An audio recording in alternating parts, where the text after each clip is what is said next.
Hello everyone. आप सभी का इस क्लास में मैं फिर से स्वागत करती हूँ। बच्चों, आज हम 11th क्लास के इतिहास का चौथा चैप्टर, जिसका नाम है इस्लाम का उदय और विस्तार, इसके पहले भाग को पढ़ेंगे। बच्चों, पिछले अध्याय में आपने रोमन सभ्यता के विषय में जाना था। इस अध्याय में हम इस्लाम धर्म के विषय में पढ़ेंगे।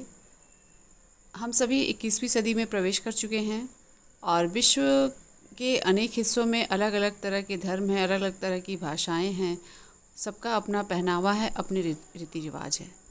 इसी तरह बच्चों, इस्लाम धर्म के विषय में भी ये बातें लागू होती हैं। इस्लाम धर्म का उदय 1400 वर्ष पहले अरब प्रायद्वीप में हो चुका था।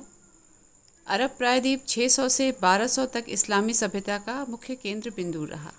अरब के विषय में आप भली बात जानते हैं। यह दक्षिण पश्चिमी एशिया का एक महत्वपूर्ण भाग है और यहीं पर इस्लाम का उदय हुआ था। इस्लाम शब्द सिर्फ धर्म को ही नहीं, बल्कि एक संपूर्ण समाज एवं संस्कृति को प्रदर्शित करता है। इस्लामी समाज में अनेक प्रकार के राजनीतिक और सांस्कृतिक प्रतिरूप दिखाई देते हैं। इसका उद्भव एक ऐसे समाज में हुआ था जिसमें मुसलमानों को और उनके धर्म को सामाजिक रूप से प्रमुखता प्राप्त थी, लेकिन इसमें गैर मुसलमान भी शामिल थे, जैसे कि ईसाई प्रदेशों में यहूदी भी शामिल थे। उनका भी उतना ही रोल था। बच्चों, किसी भी धर्म या किसी भी सभ्यता के विषय में जानने के लिए हमें सबसे पहले उस सभ्यता या धर्म से संबंधित स्रोतों पर निर्भर रहना पड़ता है। तो आइए अब हम इस्लाम धर्म के जो स्रोत हैं उनकी चर्चा करते हैं। बच्चों, 600 से लेकर 1200 तक के इतिहास के बारे में जानने के लिए इतिवृत्त, जिसे क्रॉनिकल या तवारीख का प्रयोग किया जाता है। तवारीख जिसमें घटनाओं का वर्णन जो है कालक्रम के अनुसार किया जाता है। और इसके अलावा कुछ अर्ध ऐतिहासिक कृतियाँ भी हैं, जैसे आप जीवन चरित्र, जिसे सीरा कहा गया। दूसरा है आपका हदीथ, जिसमें पैगंबर के कथन और कृत्य शामिल हैं। और तीसरा है आपका तफसीर। तफसीर कुरान के बारे में टीकाएँ की गई हैं। ये वृत्तांत विशेष समय में मौखिक या लिखित रूप से लोगों के पास पहुंचते थे।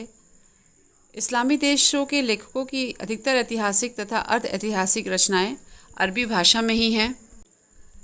इसमें सर्वोत्तम कृति तबरी कृत तारीख है, जिसका 38 खंडों में अंग्रेजी में अनुवाद किया गया है। इसके अलावा फ़ारसी भाषा में, पर्शियन भाषा में इतिवृत्त की संख्या बहुत ही कम मिली है। सिरियाक में लिखे ईसाई वृत्तांतों से इस्लाम के आरंभिक इतिहास की जानकारी मिलती है। सिरियाक, जिसे अरामेइक की एक बोली कहा जाता था, अरामेइक हिब्रू और अरबी भाषा से संबंधित है। सम्राट अशोक के अभिलेखों में भी इसका प्रयोग किया गया है। बच्चों, सही मायने में इस्लाम का समुचित इतिहास लेखन 19वीं सदी में जर्मनी तथा नीदरलैंड के जो यूनिवर्सिटीज़ थी वहाँ के प्रोफेसरों द्वारा शुरू किया गया था।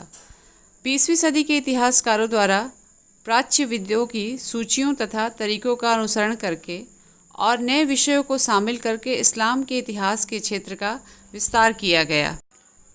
इनके अतिरिक्त कुछ कानूनी पुस्तकों, भूगोल, यात्रा वृत्तांत और साहित्यिक रचनाओं से भी इस्लामिक साहित्य के विषय में या इस्लामिक धर्म के विषय में जानकारी प्राप्त होती है।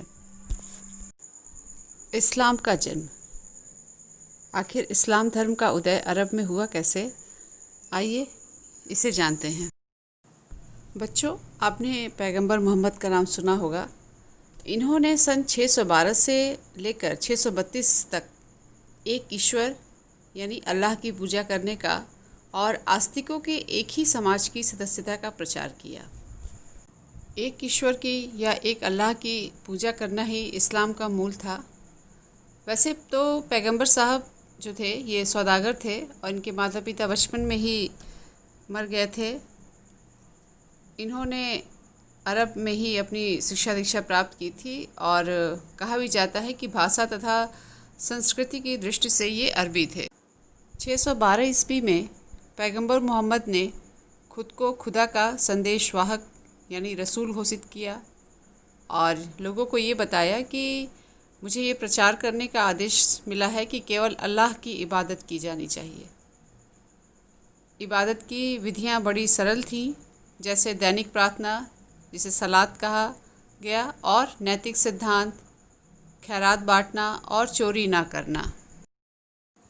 पैगंबर मोहम्मद ने अपने संदेश में बताया कि उन्हें आस्तिकों, जिन्हें उम्मा कहा जाता था, कि ऐसे समाज की स्थापना करनी है जो सामान्य धार्मिक विश्वासों के जरिए आपस में जुड़े हुए हों। जब मोहम्मद साहब ने ये संदेश दिया तो मक्का में जो कुछ विशेष वर्ग के लोग थे उनको ये बात पसंद आई, और ये वो लोग थे जो अपने आप को व्यापार और धर्म के लाभों से वंचित महसूस करते थे और एक नई सामुदायिक पहचान की बाट देखा करते थे। जो लोग इस धर्म को स्वीकार कर लेते थे उन्हें मुसलमान कहा गया, और उन्हें क़यामत के दिन मुक्ति और धरती पर रहते हुए समाज के संसाधनों में हिस्सा देने का आश्वासन दिया जाता था। लेकिन शीघ्र ही मुसलमानों को मक्का के समृद्ध लोगों के भारी विरोध का सामना करना पड़ा, क्योंकि वहाँ पर बहुदेव देवताओं को पूजा करने वाले लोग थे, और जब मोहम्मद साहब ने एक देवता या एक अल्लाह की इबादत करने का संदेश फैलाया तो इन लोगों को बहुत बुरा लगा था और नए धर्म को मक्का की प्रतिष्ठा और समृद्धि के लिए खतरा समझा था। इन सारे विरोधों के कारण पैगंबर साहब को 622 ईस्वी में मक्का छोड़कर मदीना जाना पड़ा।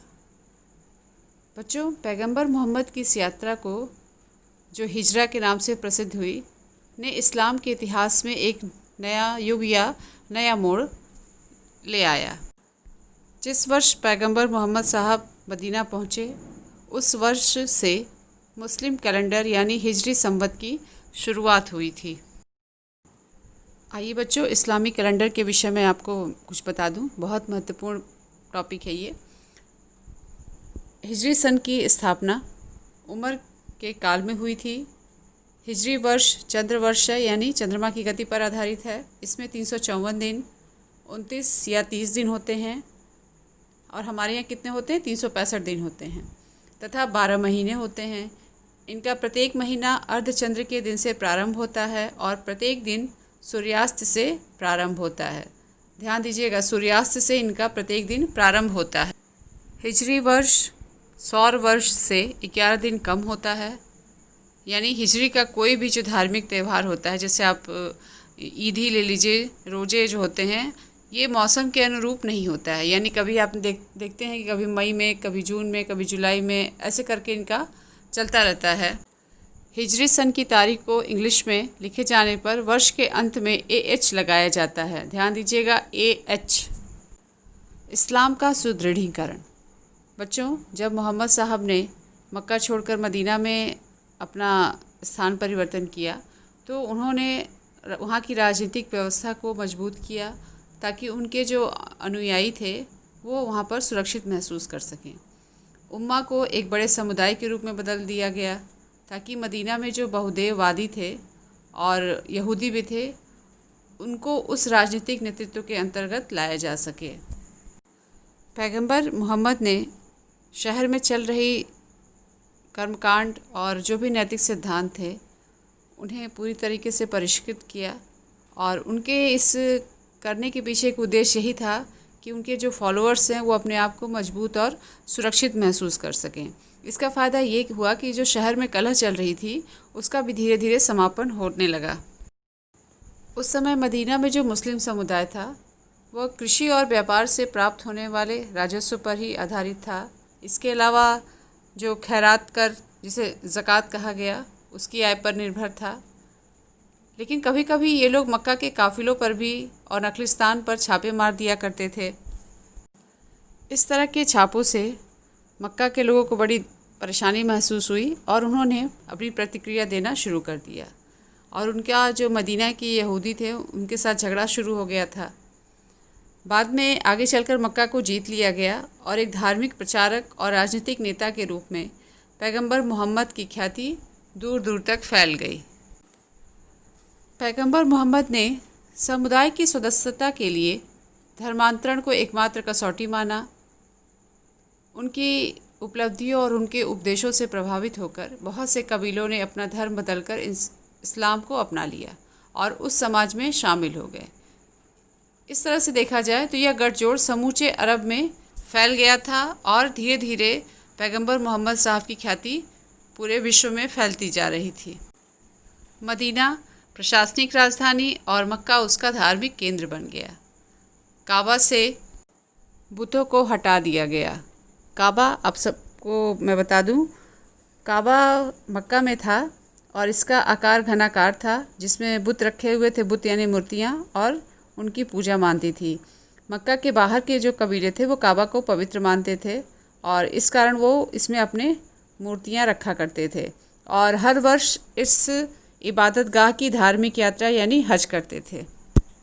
इसलिए मुसलमानों के लिए ये आवश्यक था कि वह उस स्थल की ओर मुँह करके इबादत करें, यानी जो नमाज़ पढ़ते हैं या जो भी इबादत करते हैं उनका जो चेहरा है वो काबा की तरफ हो। बच्चों, इस तरह से पैगंबर मोहम्मद को कम समय में ही एक बहुत बड़े भाग में एक नए धर्म की स्थापना करने का श्रेय मिला और इस धर्म ने उस देश या उस धर्म से संबंधित समुदायों को और राज्यों को आपस में जोड़ने में सफलता पाई। प्रारंभिक इस्लामी राज व्यवस्था काफ़ी लंबे समय तक अरब कबीलों और कुलों के राज्य संघ बने रहे। इस तरह से बच्चों, आपने इस्लाम के जन्म के विषय में भली बात समझ लिया। मैं अगली क्लास में आपको इसके आगे खलीफाओं का शासन व्यवस्था बताऊंगी। आप इस वीडियो को देखकर पैगंबर मोहम्मद के कार्यों और इस्लाम धर्म के उदय की पृष्ठभूमि को समझिए। तब तक अगली कक्षा में फिर हम मिलते हैं। धन्यवाद।